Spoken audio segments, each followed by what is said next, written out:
بنعرف في بداية فيلمنا تاجر سلاح أوكراني اسمه يوري. الراجل شق طريقه من تحت الصفر ودخل عالم تجارة السلاح لحد ما بقى من أكبر التجار فيها. المختلف في يوري مش بس إنه ما كانش بيكتفي بالمكسب العادي، لا ده كان بيستغل كل فرصة وكل ثغرة واخترع طرق وقوانين جديدة. مفيش مرة قدرت السلطات تمسك غلطة عليه، وبقى معروف لدرجة إنه كان بيعمل صفقات مع أكبر زعماء العالم زي الدكتاتوري أندريا بابتيست حاكم ليبيريا، ومع الوقت اسمه بقى معروف في كل مكان. بس السؤال المهم يا صديقي، كل النجاح ده كان تمنه ايه؟ بنشوف يوري يا صديقي واقف في نص مكان مليان فوارغ رصاص وبيحكي قصته كتاجر سلاح دولي. بيقول ان العالم فيه اكتر من نص مليار قطعة سلاح. الرقم ده معناه ان في سلاح واحد لكل 12 شخص. وهنا بيسأل سؤال بيكشف عقليته، طب نعمل ايه علشان نصلح ال 11 الباقيين؟ بنرجع للزمن سنة 1982 للحظة اللي اتولدت فيها قصة يوري الحقيقية، اللحظة اللي غيرت مصير حياته وحولته من مجرد راجل عادي لاخطر تاجر سلاح في العالم. بنشوف رحلة رصاصة واحدة من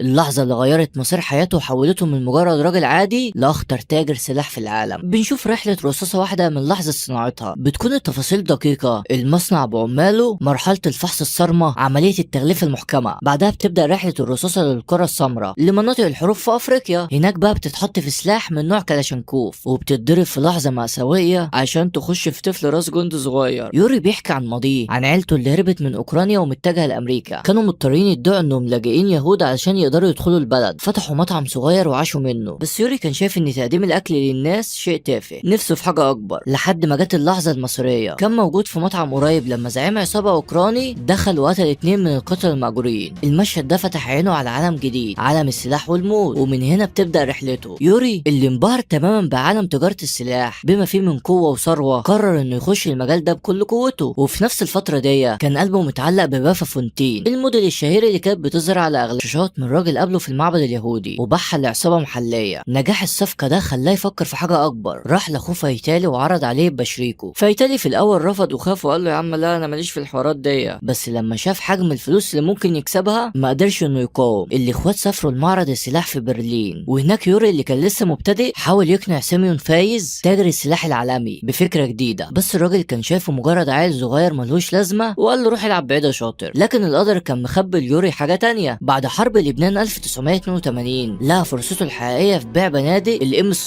ومن هنا بدا يتحول لشخص مختلف. بقى زي ما بيقول على نفسه بقى تاجر موت ما بيعرفش التفرقه، كان بيبيع لاي حد وللكل. ده حتى وصل لافغانستان وباع سلاح لمحاربين ضد السوفييت. كان شاطر فاستغل ان امريكا كانت بتسيب اسلحه كتير ورا ظهرها في مناطق الحرب، ومع الوقت بقى عنده شبكه كامله من الشخصيات الوهميه، هوايات مزيفه، ايش عندك اوراق رسميه، كله علشان محدش يعرف يوصل له. وفجاه ظهر في حياته جاك، ظابط انف لحد ما بيوصل له. اول مواجهه بينهم كانت لما يوري كان بيحاول يهرب شحن السلاح على ظهر سفينه. السفينه ديت كانت تحت سيطرته الكامله. يوري كان شغال على اعلى مستوى من الحذر، فلما وصل خبر من رجالته ان جاك اكتشف اثره وجاي عليه، اتصرف بسرعه. امر الطاقم يغير اسم السفينه من كريستول لكونو. الخطه نجحت وجاك اتخدع لما جه يفتش السفينه. المطارده ديت يا صديقي بقى كانت مجرد البدايه، وفتح باب طويل من المواجهات بين الاتنين زي لعبه القط والفار بس على مستوى دولي. رحله يوري في تجاره السلاح خدته لكولومبيا، وهناك حصل موقف خطير مع تاجر مخدرات كبير. التاجر رفض يدفع فلوس واصر انه يدفع كوكايين. يوري حاول يرفض ويعترض، بس المناقشه اتحولت لمواجهه سخنه، وفجاه التاجر طلع مسدس وضرب يوري، فما كانش قدامه اي اختيار تاني غير انه يقبل الدفع بالكوكايين. يوري بقى اثناء ما كان عايد قرر هو واخوه يجربوا شويه من البضاعه، بس المشكله ان اخوه ما وقفش عند كده ووقع في دوامه الادمان. حالته بقت خطيره لدرجه انه هرب لبوليفيا وسرق معاه كميه من المخدر. يوري اللي كان قلبه متقطع على اخوه ما سابش حته ما دورش فيها، وكانت خطيره لدرجه انه هرب لبوليفيا وسرق معاه كميه من المخدر. يوري اللي كان قلبه متقطع على اخوه ما سابش حته ما دورش فيها، ولما لقاه استخدم معاه كل اساليب الاقناع علشان يدخله مصحه للعلاج على امل انه يتعافى وكده. بعد خروج اخوه من المعادله يوري قرر يكمل المشوار لوحده. غطس اكتر واكتر في عالم تجاره السلاح الخطير. دايما كان بيقول ان الخطر ده كان بيزود من احساسه بالحياه، وفي نفس الوقت قلبه كان مشغول بحاجه تانية خالص، حبه القديم لفيا الموديل الشهيره اللي كان شايفها دايما من بعيد لبعيد. بس المره دي قرر يتصرف بطريقه كبيره، خطط لكل حاجه بدقه، رتب جلسه تصوير في فندق من افخم الفنادق في العالم، وما اكتفاش بكده، لا ده حجز الفندق كله علشان يطمن انه يكون محور اهتمامها. كان مصمم ان المره ديت ما يسيبش الفرصه تعدي. يوري لعب دوره بذكاء، تظاهر بالبساطه والتواضع وعمل نفسه مش واخد باله من وجودها. ولما هي حاولت تقرب منه بفضول استغل اللحظه باحترافيه، عرض عليها توصيلها نيويورك على طيارته الخاصه. اخترع حاجه ذكيه ان كل الرحلات محجوزه لايام قدام. لما ايفيا شافت اسمه منقوش على الطياره الخاصه عيون انبهار يا صديقي، وهنا وهنا بقى سحر يوري اشتغل. خلال الرحله الطويله حست انها منجذبه له بشكل غير طبيعي، ومن اللحظه دي قصه حبهم بدات تتشكل. مرت الايام والاسابيع وقرروا يتجوزوا، عملوا فرح ضخم مليان ببهرجه وفخامه. وبعد فتره صديقي رزقهم ربنا بابنهم نيكولا. وحصلت معاهم مصادفه غريبه، في نفس اليوم اللي نيكولا خط فيه اول خطوه في حياته الاتحاد السوفيتي اعلن انهياره. الحدث ده خلى يوري طاير من الفرحه، شاف فيه فرصه عمره، فوضى سياسيه يعني سوق سلاح مفتوح. وفعلا هو في يوم عيد الميلاد 1991 بعد ما اتفرج على خطاب جورباتشوف في الوداع على التلفزيون طار على طول لاوكرانيا. هناك راح لعمه ديمتري اللي كان شخصيه مهمه، جنرال سابق في الجيش السوفيتي. ديمتري فتح ليوري مخزن السلاح، دبابات واسلحه واهمها الكلاشينكوف، السلاح اللي يوري كان دايما بيعتبره التحفه الفنيه في عالم الاسلحه. كان بيقول عليه ان السلاح الوحيد اللي ممكن ترميه في التين تغسله ويشتغل على طول عادي. وفي وسط كل ده ظهر فايز، نفس تاجر السلاح المتقبل اللي كان رافض يوري واتنمر عليه قبل كده. جه يحاول يعمل صفقات مع ديمتري، بس المره ديت الموقف اتقلب، يوري بقى هو اللي رفضه ورماه بره. كانت لحظه انتقام حلوه. وفي نفس الوقت جاك حاول مره تانية يوقف يوري، المره دي حاول يمسكه وهو بيحاول يشحن طياره هليكوبتر من نوع مي 24 واسمها الحركه عند الناتو هو هن. المهم ان يوري كان اذكى بكتير ولعب على ثغرات قانونيه، جاب ميكانيكي سوفيتي صغير فك الاسلحه قبل ما جاك يوصل. وبكده قانونيا يا صديقي ما بقتش تتصنف كاسلحه حرب لما بتتشحن منفصله. فجاك اضطر يسيب يوري يمشي مره تانية علشان ما فيش ادله او لنقص الادله. فايز اتجنن من نجاح يوري المتزايد وقرر ينتقم، زرع قنبله في عربيه ديمتري وقتله. الخساره ديت كانت قاسيه بالنسبه ليوري، خلت يوري يخسر تعامله مع عمه واضطر يدور على فرصه جديده. بعد فتره من الزمن يوري وسع تجارته لافريقيا، بدا يبيع سلاح للدكتاتوري الليبيري اندري بابتس اللي كان بيدفع ساعتها بالماس الدموي. فاول مقابله بينهم بابتس صدم يوري لما قتل واحد من رجالته ببرود علشان عاكس ست قدامه. يوري اتصدم سوا كان لما قتل واحد من رجالته ببرود علشان عاكس ست قدامه. يوري اتصدم في الاول بس بسرعه كده استجمع نفسه ونجحوا يعملوا صفقه. في ليبيريا بقى بابتس اخد يوري العرض عسكري، بس ما كانش عرض عادي، ده كان عرض الاطفال للجنود. لما يوري اظهر انزعاجه وقلقه من استخدام الاطفال كجنود حرب، بابتس رد عليه ببروده وقسوه غريبه، قال له يا صديقي كلام مرعب، السلاح بيقتل بنفس الطريقه، سواء كان بقى في ايد طفل عنده 12 سنه ولا راجل عنده 45 سنه. وبعدها بابتس اصر ان هو يسمي يوري لورد اوف وور، ورغم ان يوري حاول يصلح له ان المصطلح الصحيح هو وور لول، بس بابتس فضل مصر على رايه. بعد ما خلص تجارته ورجع لبيته استقبلته مفاجاه، لقى مراته قفاه واخوه اللي ظهر فجاه مع واحده جديده بيقول عليها صاحبته. اخوه كان باين عليه انه لسه تايه في الحياه ومش عارف يلاقي طريقه. الحاله ديت خلت يوري يتوصل له انه يفوق لنفسه ويحاول يصلح حياته. وفي نفس الوقت ده جاك اللي كان مصمم انه لازم يوقع يوري عمل حاجه غريبه، راح نبش في زباله بيت يوري ولقى ورقه اكتشف فيها انه يوري بيجهز لشحن سلاح كبيره رايحه سيراليون، وللعلم هدد انه هيضرب الطياره ويوقعها لو الطيار ما سمعش الكلام وما نزلش في المطار اللي هو عايزه. بس يوري بذكائه المعتدل يا صديقي اقنع الطيار يعمل مراوغه وبيهبط هبوط الطياره على طريق ترابي نائي، كان عارف ان ده هيديله فرصه اكبر للهروب. جاك لقى نفسه مضطر ينزل في المطار الرسمي وبعدين يركب عربيه ويقطع مسافه طويله لحد ما يوصل للمكان اللي هبط فيه يوري. الوقت ده كان كفايه ليوري يرتب خطته. بعد الهبوط الاضطراري الطيارين قرروا يتخلوا عن يوري ويهربوا، قرروا بانهم مش عايزين يكونوا قريبين من اي حاجه ممكن تدينهم قدام القانون. يوري بقى بثقته المعتاده طمنهم وقال لهم ما تقلقوش يا جماعه مش هيكون في اي دليل اصلا. وفعلا على طول اتصل بسكان القريه المحليين وبدا يوزع عليهم كل الاسلحه اللي كانت معاه. كان سابق مع الزمن قبل ما جاك يوصل، ولما جاك وصل في المكان ما لقاش حاجه، ومع ذلك قبض على يوري وحبسه 24 ساعه كامله. بس زي كل مره ما قدرش يثبت عليه حاجه فاضطر يطلق سراحه. بعدها يوري رجع وهناك حصل موقف غريب، بيبي تيس اللي كان من اكبر زبائن يوري طلب منه مفاجاه، عزمه يشارك في اعدام فايز. اللي غريب بيبي تيس اللي كان من اكبر زبائن يوري طلب منه مفاجاه، عزمه يشارك في اعدام فايز. اللي قوات بيبي تيس كانت قبضت عليه. فايز اعترف بكل حاجه، قال ان هو جه علشان يبيع اسلحه للجمعيات المعارضه لبيبي تيس. لحظتها يوري حس بتردد وعدم راحه من فكره القتل المباشره، بس ما قدرش او ممكن مرضيش يمنع بيبي تيس من انه يقتل فايز. ولما طلقت بيبي تيس خرجت ومات فايز، حاجه جوه يوري انكسرت يا صديقي، حس باحباط عميق من العنف اللي بقى في حياته، من اختياراته اللي وصلته للحظه دي. قضى الليله كلها غرقان في الشرب وبيحاول ينسى على قد ما يقدر، وهو ماشي عمال يتميل من كتر السكر. راجع لاوضته حصل حاجه غريبه، بدا يشوف هلوسه. فايز ظهر قدامه زي شبح من الماضي، قال له كلام عميق انه لازم يختار جانب واضح في تجاره السلاح، ما ينفعش يفضل في النص كده، بالظبط زي الصراع اللي كان بياكل يوري من جواه، القرار اللي طول عمره بيهرب منه. في الوقت ده جاك اللي كان مصمم يمسك يوري بطريقه قانونيه، وفي النهايه ومن كتر الضغط قرر يكشف لقفا مرات يوري الحال كامله عن تجاره السلاح غير الشرعيه يا صديقي. واجهت يوري وقعدت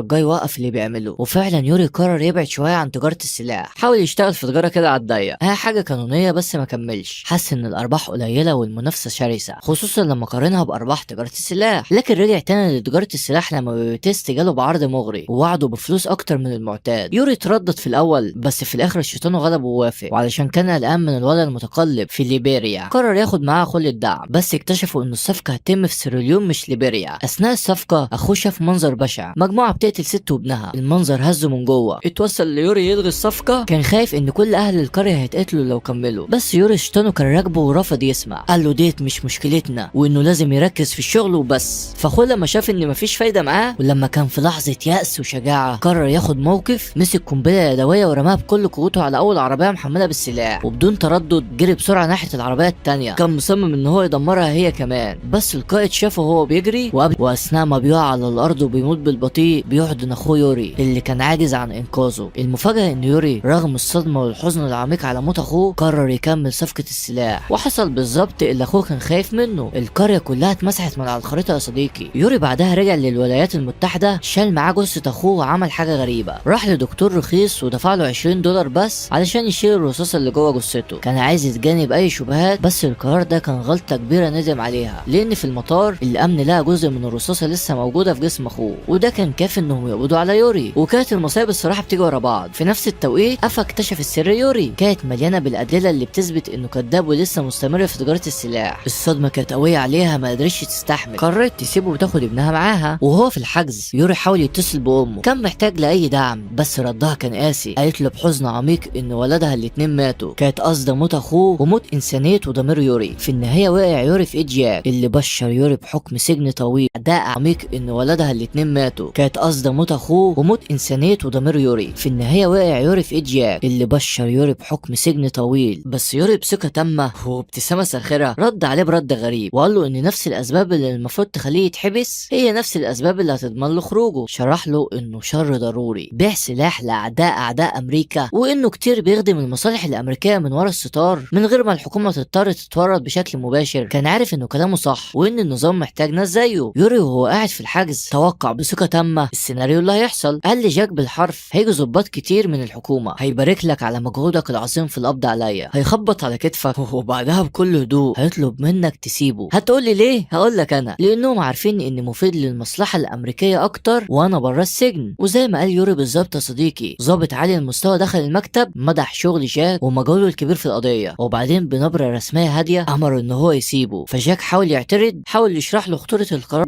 رجع لشغله القديم في تجاره السلاح وكأن مفيش اي حاجه حصلت. وهنا الفيلم بيعمل دايره كامله وبيرجع للمشهد الاول. يوري لسه واقف وسط بحر من فوارغ الرصاص، بيتفلسف وبيقول كلام عميق ان تجار السلاح هم اللي هيورثوا الارض في الاخر، ببساطه لان البشر الباقيين مشغولين بحاجه واحده، انهم يا صديقي يقتلوا بعض. الوحيد اللي هيعيش هو الوسيط او السمسار. وقبل ما بيمشي بيقدم لنا نصيحه وبيقول ما تدخلوش حرب ابدا، واهم حرب لازم